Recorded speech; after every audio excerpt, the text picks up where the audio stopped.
खाना शुरू करें? हाँ। अरे ये क्या, नाना जी के लिए भी तो खाना परोसो। अरे नहीं बेटा, मेरे लिए ये चावल की कांजी ही ठीक है।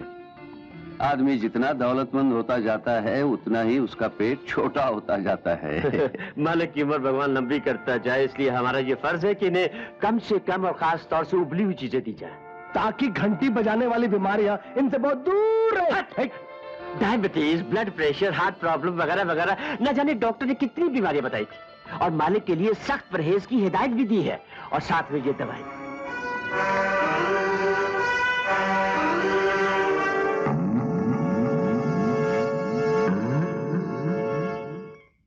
घंटी बज गई, वाह कितना जायकेदार चिकन है। वाह, बोटी तो पसंद आएगी ही, पालतू जो हो। पालतू? पालतू से तुम्हारा मतलब? क्या ये सच नहीं कि तुम इस घर में तब से पल रहे हो जब तुम पिल्ले थे? हाँ, ये तो सच है। ये भी सच है कि तुम अपने मालिक के वफादार हो। बिल्कुल वफादार हूँ, सच है। फिर तुम पालतू हो कि नहीं? हाँ, मैं पालतू हूँ। अरे मेरा बाप भी पालतू है। खाना खाओ, और विजय बेटा तुम भी खाना खाओ। आज मैं एक अंडा खा लूं? नाना जी, सवाल ही नहीं पैदा होता। एक दिन दादाजी अंडा खा लेंगे तो क्या बिगड़ जाएगा? एक ही बार खाने से तो बात बिगड़ जाती है। और फिर नाना जी, अगर आपकी सेहत अच्छी रही तो उसी में हम सबकी भलाई है, और अच्छी सेहत के लिए कम खाना चाहिए। मेरा भी आज से खाना बंद। मोहन सर, ये खाना ले जाओ, और मुझे भी नाना जी की तरह कांजी दो। कल तक मैं सबके साथ खाना खाता था, आज लगा कोई मेरे साथ खाना खा रहा है। विजय बेटे, हमने फैसला कर लिया है, कल से मिलों का कामकाज तुम संभालोगे। मैंने वकील साहब को बुलवा लिया है ताकि चेकबुक पर दस्तखत करने की अथॉरिटी तुम्हें मिल जाए। इतनी जल्दी भी क्या नाना जी? अरे जल्दी कैसे नहीं है, हम तो चाहते हैं जल्द से जल्द मालिक के सर का बोझ हल्का हो और उनकी सेहत अच्छी हो। मालिक, आपने बिल्कुल ठीक किया है। बज गई घंटी। हेलो। हेलो, कौन? मिस्टर राजेश बोल रहे हैं? हाँ, मैं डॉक्टर श्याम बोल रहा हूँ। डॉक्टर साहब, माँ कैसी है? पहले से बहुत अच्छी हैं। खाने पीने में मैं खास तौर पे ध्यान दे रहा हूँ। ऑपरेशन कब तक करोगे आप? आज तो मैं उन्हें डिस्चार्ज कर रहा हूँ। खामखा हॉस्पिटल में रखकर खर्चा बढ़ाने से कोई फायदा नहीं। मैं ही रोज घर पर जाकर माँ जी का चेकअप कर लिया करूंगा। आप जैसे समझे वैसे कीजिएगा, पर वक्त वक्त मुझे इत्तला देते रहिएगा। क्यों, आप खुद आकर माँ जी से नहीं मिलेंगे क्या? फिलहाल यहाँ से निकलना नामुमकिन लगता है, लेकिन डॉक्टर साहब, भगवान के बाद सिर्फ आप ही पर भरोसा है मुझे। आप बिल्कुल बेफिक्र रहिए मिस्टर राजेश। अब वो सिर्फ आप ही की माँ नहीं, मेरी भी माँ है। बाय। हाय हाय। दफ्तर में पहला दिन मुबारक हो, चेक साइन करने की अथॉरिटी डबल मुबारक हो। Thanks Monty. तो आज बजाते हैं घंटी। घंटी मतलब? अरे चलो तो सही, आज मैं ऐसी घंटी बजाऊंगा कि तुम्हारे जिस्म के सारे तार ऊपर से नीचे तक झंझना उठेंगे। अरे चलो आओ। इतनी गिर गई हो तुम? हाँ, इतनी गिर गई हो कि नौकरी छोड़ने के बाद अपना घर बसाने के बजाय तुमने धंधा शुरू कर दिया। क्यों किया? मुझे गलत मत समझो राजेश, इन लोगों ने मुझे तुम्हारी तस्वीर दिखाकर कहा कि जादू को अपने जाल में फंसाना है। लेकिन यकीन मानो राजेश, मैं जो कुछ भी किया तुम्हारे करीब आने के लिए किया। मुझे अपने से दूर मत रखो राजेश, दूर मत रखो। तुम्हें कैसे समझाऊं रोजी, यहाँ एक बहुत खतरनाक ड्रामा खेला जा रहा है। वैसे तो ये जिंदगी ही एक ड्रामा है राजेश, कब तक खतरों से बचते रहेंगे? तो ठीक है, कल से तुम्हारी पुरानी नौकरी शुरू। Thank you very much Rajesh. Rajesh नहीं, एक बात याद रखना रोजी, आज के बाद मैं तुम्हारे लिए राजेश नहीं, ठाकुर विजय चौहान हूँ। ओके? ओके। डैडी, बोरिया निकालिए, कंबल निकालिए और खाली बक्से निकालिए और चलिए मेरे साथ बैंक। बैंक से एक एक पैसा निकाल के ले आते हैं। आज मैं एक चेक पे नहीं, सारी चेकबुक पे दस्तखत करवा के ले आया, करवा लाया। गधे के बच्चे, ये तू दस्तखत करवा के लाया है? विजय चौहान की जगह उसने राजेश के दस्तखत कर दिए। क्या? बहुत बेवकूफ बना चुका है वो। अब देखना तेरा बाप उसे कैसे दस्तखत करवाएगा। देख क्या रहे हो? चुपचाप चेक साइन कर दो, वरना मैं समझूंगा अपने ये भाड़े के टट्टू को मैंने खुद गोली मार दी। रिवॉल्वर का मुंह मुझसे हटाकर अपने बेटे के मुंह में ठूंस दीजिए मिस्टर श्रीनाथ। क्यों? अगर शराब पिलाकर तुम्हारा बेटा मुझसे ये चेक साइन करवा सकता है, तो कल कोई भी मामूली क्लार्क शराब के नशे में मुझसे कुछ भी लिखवा सकता है। लेकिन मैं इतना कमजोर नहीं कि शराब के नशे में बहकर इन चेक पर साइन कर दूं। क्यों रे, तूने राजेश को शराब पिलाई थी? हाँ, मैंने राजेश को शराब पिलाई थी। उल्लू के पट्टे, हाँ। अपने ही मोहरे को कमजोर बनाया है। इतना ही नहीं, कल दलाल बनकर मुझे लड़की के पास भी ले गया था। हरामजादे, तू मेरा बेटा होकर दलाल बन गया। और क्या बन सकता हूँ? बात यही खत्म नहीं हुई श्रीनाथ जी। इत्तेफाक से वो लड़की मेरी पुरानी सेक्रेटरी निकली और ये राज उससे छुपाने के लिए मुझे विजय की जगह राजेश के नाम पे साइन करना पड़ा। ये पुरानी मुसीबत कहाँ से ढूंढ कर ले आया? मुसीबत तो अब शुरू हुई है श्रीनाथ जी, अब शुरू हुई है। असलियत नाना जी के सामने ना खुल जाए इसलिए मजबूर होकर मुझे उसको अपना राजदार बनाना पड़ा। साथ में सैलरी के अलावा अपने हिस्से में से 4 आने की पार्टनरशिप भी देनी पड़ी। देखिए औरत, पार्टनर्स भी बनाने लगा तू, हाँ? सच बात यह है श्रीनाथ जी, मैं आपका आदमी था और रहूंगा। थोड़े थोड़े पैसे पे हाथ मारने से अगर बुड्ढे को जरा भी शक हो गया तो मेरी साइनिंग अथॉरिटी चली जाएगी। मैं उस बुड्ढे को यकीन दिलाना चाहता हूं कि मैं नाक बनकर उसकी दौलत की रखवाली कर रहा हूं। जिस दिन बुड्ढे ने मेरे नाम सारी दौलत कर दी, मैं उसे डस कर दूसरी दुनिया में पहुंचा दूंगा। लेकिन आपके बेटे ने बहुत बड़ी गलती की।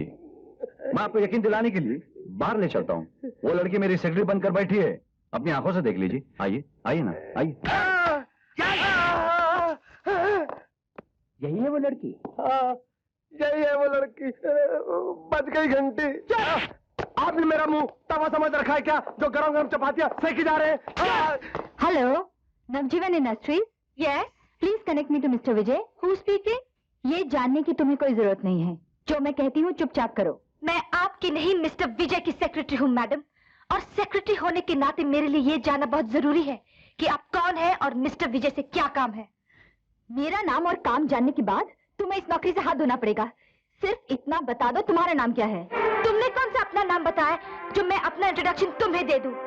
और नौकरी से निकलवाने की धमकी वहां देना मैडम जहां आपके हस्बैंड काम करते हैं।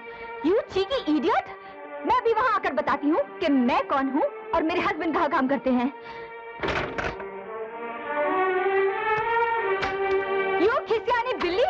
You shut up you silly! You चुपकली, तू यहाँ पर भी आके चिपक गए। एंड यू किडनैपर, यहाँ किसको किडनैप करने आई है? किडनैप करने नहीं, तुझे डिसमिस करने आई हूँ। You are dismissed. ये क्या तेरे हस्बैंड का ऑफिस है जो घर की तरह यहाँ भी हुक्म चला रही है? यू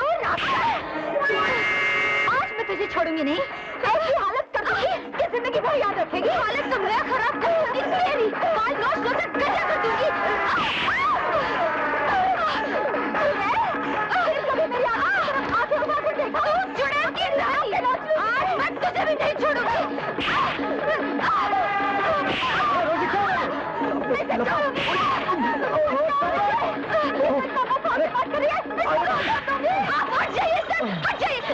अरे बंद करो। ठहरो ठहरो ठहरो, 5 मिनट का इंटरवल करते हैं। एक ठंडा पीने के बाद मैदान जंग में फिर उतरेंगे। हाँ, ओके ओके। विजय, मैं तुम्हें आखिरी बार कहती हूँ, इस लड़के को फौरन नौकरी से निकाल दो। मैं इसकी शक्ल तक बर्दाश्त नहीं कर सकती। ये मेरे ऑफिस में काम करती है, इसकी कोई गलती नहीं है, मैं इसे कैसे निकाल सकता हूँ? ठीक है, जो चीजें आए करो। Really? मैं अभी दादाजी से बात करती हूँ, फिर तुम्हें पता चलेगा।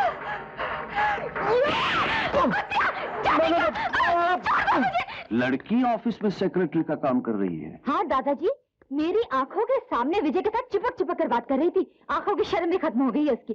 सच पूछो तो मुझे नफरत हो गई है उस लड़की से। तुमने डांटा नहीं उसे?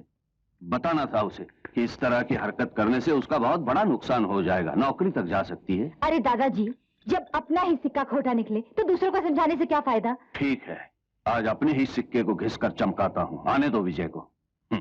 वो आ रहे हैं लाट साहब, आज बहुत जोर से डांटना उसे। हाँ। नाना जी नमस्कार। अरे ये सब क्या है? सब मजाक समझ रखा है क्या? पर क्या बात है नाना जी? नाना जी मत बोलो। तुम शायद नहीं जानते मेरा गुस्सा कितना खराब है। नाना जी इतना गुस्सा, इसकी कोई वजह होगी? आहा, कितने भोले बन रहे हैं बेचारे, जैसे अभी तक दूध के दान नहीं निकले। अरे तुम क्यों झगड़ रही हो? मैं अभी फैसला कर देता हूँ। विजय जी। मैं सोचता हूँ आप इस घर में शहनाई बजवाई दो। शहनाई बजवा दीजिए, मगर ये तो बताइए कि ये शहनाई आप किसी बावर्ची के लिए बजवा रहे हैं या किसी ड्राइवर के लिए? न किसी ड्राइवर के लिए न बावर्ची के लिए, बल्कि हमारी बेटी लता की शादी के लिए। और दूल्हा बनोगे तुम। मैं कल ही पंडित जी को बुलवाकर मुहूर्त निकलवाता हूँ और साथ साथ वकील साहब को बुलवाकर तुम्हें सारी जायदाद का कानूनी वारिस बनाता हूँ।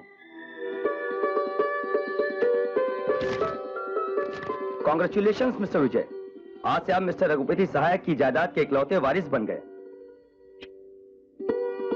मुबारक हो विजय बेटा, मुबारक हो। आज खुशी से मेरा दिल फटा जा रहा है। Thank you. आज तो पूरी घंटी बज गई ताऊ। आओ। अब ये बूढ़ा हमारे सर पर वाकई बोझ बन गया है। कॉन्ट्रैक्ट की तीसरी शर्त को पूरा करने का वक्त आ गया है। आप फिक्र मत कीजिएगा श्रीनाथ जी, राजेश की जुबान पत्थर की लकीर है। कल की शाम उस बुढ़ऊ की जिंदगी की आखिरी शाम होगी। मैं उसे कल बाहर घुमाने ले जाऊंगा। आप अपनी दूरबीन से आंख लगाकर देखिएगा कि मैं उसे किस तरह पहाड़ी के नीचे फेंक दूंगा। शाबाश राजेश, शाबाश। कल शाम बूढ़े का काम तमाम। बातों बातों में बहुत दूर निकल आए बेटा, नहीं? बस थोड़ी दूर और नाना जी। डैड, अभी तक राजेश ने बुड्ढे को ढकेला ही नहीं, और साथ में कुछ बड़बड़ा भी रहा है। कहीं हमारा राज तो नहीं उस बुड्ढे को बता रहा। अरे ये पहाड़ी के किनारे क्यों ले आए बेटा? आपकी जिंदगी की तकलीफों को खत्म करने के अपनी कामयाबी के लिए और बूढ़े की मौत के लिए। लेकिन राजेश, एक बात अभी तक मेरी समझ में नहीं आ रही कि वो जो लता है ना, 24 घंटे दादाजी के पीछे पूंछ की तरह रहती थी, अचानक एन कत्ल के मौके पर गायब कहाँ हो गई? मैं बुढ़ाओ को रास्ते से तब हटा सकता था जब मैं लता को यहां से कहीं दूर भेज देता। इसलिए मैंने अपने नाना जी की दवाई के लिए लता को शहर भेज दिया। उस बेचारी को क्या मालूम कि वो उस बुढ़ो की जिंदगी बनकर नहीं, मौत बनकर जा रही है। घंटी बजा के। नहीं नहीं, अच्छा जी मैं चलता हूँ। अरे भाई, इतनी जल्दी भी क्या है मियां? अभी तो महफिल शुरू हुई है। कामयाबी का नशा शराब के नशे से कहीं ज्यादा होता है। आप इस नशे का लुत्फ उठाइए और मुझे कामयाबी के नशे में डूबा रहने दीजिए। बाय। मोंटी बेटे, अब ये तमाम जायदाद हमारी हो जाएगी, सारी मिलें हमारी होगी और सारे वर्कर्स हमारे इशारों पर नाचेंगे।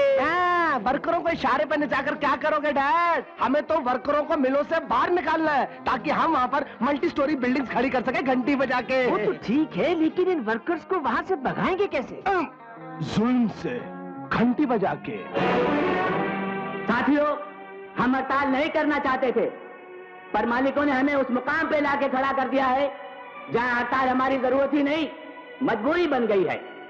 इन मालिकों का जुल्म दिन ब दिन बढ़ता ही जा रहा है। पहले 100 रुपया लिखवाकर 50 रुपया हमारे हाथों में रखते थे, पर अब 50 रुपए की जगह उन्होंने 25 रुपए देने का फैसला किया है। हम सब बर्दाश्त करते रहे क्योंकि हमारे लिए आवाज उठाने वाला मसीहा हमारे बीच मौजूद नहीं था। इन मालिकों ने हमारे हमदर्द को एक झूठे इल्जाम में 5 साल के लिए जेल भेज दिया था, लेकिन आज वो हमारा नेता हमारे बीच मौजूद है और वो ये है गोविंद भैया। उधर मालिक हमारा खून चूस रहे हैं और इधर आप लोग तालियां बजा रहे हैं। ये वक्त तालियां बजाने का नहीं है, ये वक्त है जबकि हम अपने हक के लिए लड़े, अपने अधिकारों को हासिल करें। किस अधिकार की बात कर रहे हो तुम? कौन सा हक चाहिए तुम्हें? जिस किसी को हमारे कायदे और कानून मानने से इनकार है, वो खुशी से इस मिल को छोड़कर जा सकता है। ये मिल हमारी माँ है और इस तरह हमारी माँ से कोई जुदा नहीं कर सकता, जो कि हमें रोटी देती है। माँ की रोटी खाने का इतना ही शौक है तो जाओ अपनी माँ के पास जाओ। इस मिल के अंदर तुम लोगों को कुछ नहीं मिलने वाला, और अगर किसी शख्स ने इधर खड़े होकर भौंका तो मैं कोड़े मार मार कर उसकी खाल उधेड़ दूंगा। ये छोटे मालिक का हुक्म है। कौन है ऐसा वैश्य इंसान जिसने हम गरीबों के लिए ऐसा हुक्म दिया है? छोटे मालिक यानी रघुपति साय के नए वारिस मिस्टर विजय। विजय? यस सर, रहीम खुद अपनी आंखों से देखकर आया है कि मिल वर्कर्स के साथ आपके नाम पर जुल्म किया जा रहा है। अच्छा, तो वो इस तरह से बदनाम करने की कोशिश कर रहे हैं मुझे। अगर उन्हें सीधी बाजी को उल्टा करना आता है तो मैं भी उल्टी बाजी को सीधा करना जानता हूं। चेकबुक लाओ। पिछली तनख्वाह में जितनी कटौती की गई थी उसके भुगतान के अलावा हमारे वर्कर्स को 3-3 महीने का बोनस दे दिया जाए, जिसमें सिर्फ हमारे ऑफिस और फैक्ट्री के वर्कर्स ही नहीं बल्कि हमारे महल के नौकर भी होंगे। Thank you. विजय बाबू! अरे आगे बढ़ो, आगे बढ़ो, हाथ चलाओ। विजय बाबू! ये हम गरीबों का विश्वास जीतने के लिए नाटक तो नहीं किया जा रहा है। जो नाटक था वो हकीकत नहीं बन सकती और जो हकीकत है वो नाटक नहीं बन सकता। बेटा, विजय की हकीकत तो सिर्फ मैं जानता हूं। अब मैं ये देखूंगा तुम्हारी हकीकत क्या है। जरा वो इनकम टैक्स की फाइल लाना। विजय साहब, आपकी शक्ल कुछ जानी पहचानी लग रही है। याद नहीं आ रहा कि मैं आपसे पहले कहाँ मिला था? इसी ऑफिस में मालिक। मैं आपका नौकर हूँ, दुखिया, घंटी बजा के। घंटी बजा के? नौकर है तो मालिक की तरह सूट पहन के क्या घूम रहा है? अपनी औकात भूल गया क्या? अरे ये तो मेरा ही सूट है जिसका कपड़ा मैं अमेरिका से लेकर आया था। तू कैसे पहन के घूम रहा है हरामजादे? जितने भी हरामजादे हैं सब नवाबजादे बन के घूम रहे हैं मालिक, घंटी बजा के। क्या मतलब? मतलब बुलाइए अपने चौकीदार से लेकर चपरासी तक को और खुद ही देख लीजिए, घंटी बजा के। गोपाल, भिक्कू, धनिया, रानी। लता, अरे लता तुम यहाँ कब आई? मैं तो यहाँ पैदा हुई हूँ मालिक, मैं लता नहीं हूँ, लीलावती हूँ, ऑफिस में झाड़ू लगाने वाली। ओ ब्लडी हेल! तुम लोगों को होगा क्या है? तुम लोगों की जरूरत कैसे हुई मालिक के कपड़ों को छूने की? इसमें हमारा कोई दोष नहीं है मंटी साहब, हमने तो ऐसा ही किया है जैसा छोटे मालिक ने हमें हुक्म दिया। क्या हुक्म दिया तुम्हारे छोटे मालिक ने? उन्होंने कहा यहाँ न कोई राजा है, न कोई प्रजा, न कोई छोटा है, न कोई बड़ा, भगवान ने सबको एक जैसा बनाया, इसलिए क्यों ना हम सब गले मिलकर रहें। मैं तुमसे गले मिलूंगा? ठीक है, आप नहीं मिल सकते, मैं आपके गले मिल लेता हूँ घंटी बजा के। खबरदार, अगर कोई मेरे गले पड़ा मैं अभी जाकर मिलता हूँ तुम्हारे छोटे मालिक से। तुम होते कौन हो मिल की सोई खत्म करने वाले? दो कोड़ी के वर्करों को हमारे कपड़े बांटने का हक तुम्हें किसने दिया? हमने सोचा था कि हम इन मजदूरों को इतना दुख देंगे कि ये दुखी होकर हमेशा हमेशा के लिए ये मिल, ये शहर छोड़कर चले जाएंगे, लेकिन तुमने तनख्वाह तो तनख्वाह 3 महीनों का बोनस देकर उन्हें मजदूरों से मालिक बना दिया। तो क्या हो गया? जो उनका हक था वो उन्हें देना कोई गुनाह तो नहीं? अच्छा, एक गुनाहगार आज हमें ये समझा रहा है कि गुनाह क्या है और बेगुनाह कौन है। देखो मिस्टर राजेश, ये मत भूलो कि तुम सिर्फ एक भाड़े के टट्टू हो। अगर हम चाहे तो तुम्हें अभी इसी वक्त रघुपति सहाय के कत्ल के इल्जाम में फांसी के तख्ते पर पहुंचा सकते हैं। हाँ, मुझे फांसी के तख्ते पर चढ़ाना आपके बस में नहीं है श्रीनाथ, क्योंकि आपके पास मेरे खिलाफ कोई सबूत है ही नहीं। हम बाप बेटे उस कत्ल के चश्मदीद गवाह हैं। घंटी बजा के? घंटा तो मैं तुम दोनों का बजा दूंगा कोर्ट में, यह साबित करके कि तुम दोनों ने मुझे भाड़े पे उस बूढ़े का खून करने के लिए लाए थे। हम तुम्हारी धमकियों से डरने वाले नहीं है। सीधी तरह से बताओ, अगर तुम चाहते क्या हो? मैं वही चाहता हूँ जो आप नहीं चाहते। अगर आप मोंटी के बाप हैं, तो मैं आपका बाप हूँ। आइंदा आप जिसके बाप हो उसी के बाप बने रहिए, मेरा बाप बनने की कोशिश मत कीजिएगा, समझे?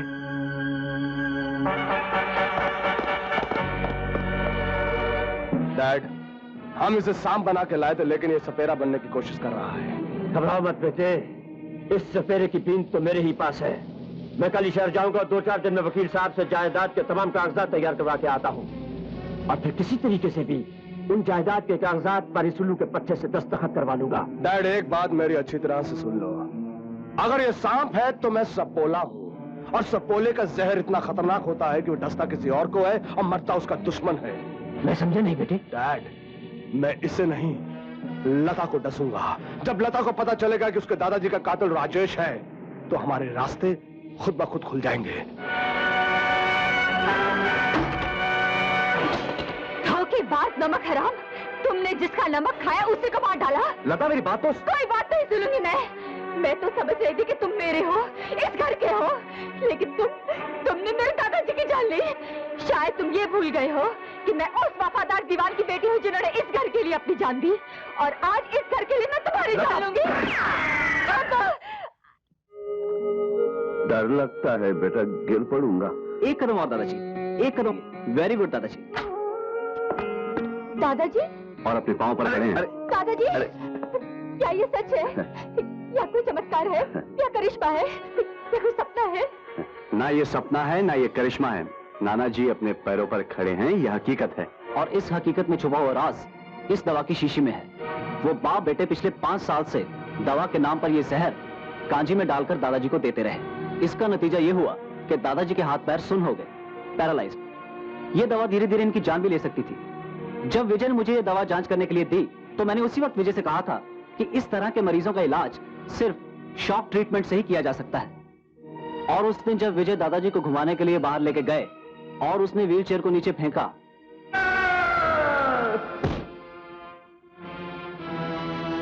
Very good. दादाजी, दादाजी, आज मैं इतनी खुश हूँ, किसी करता है रोते चले जाओ। आप अच्छे हो गए दादाजी। हाँ बेटी, मैं अच्छा हो गया, अब मैं चल सकता हूँ। लेकिन ये पैर मेरे नहीं बेटी, ये तो विजय के हैं। अरे ये तो इसकी हिम्मत थी जिसने मेरे अंदर इतनी ताकत पैदा कर दी। लेकिन विजय, अब सचमुच तो अपने पुराने नाना को नहीं देख सकेगा। अब तो मैं अपने पैरों पे खड़ा हो सकने वाला तेरा नया नाना हूँ। आज तक हर बार तू आगे बढ़कर मुझे गले लगा लेता था ना, आज मैं खुद चलकर तुझे गले लगा लूंगा। दादाजी, दादाजी। विजय, अगर अपने प्यार को माफ कर सको तो मुझे माफ कर देना।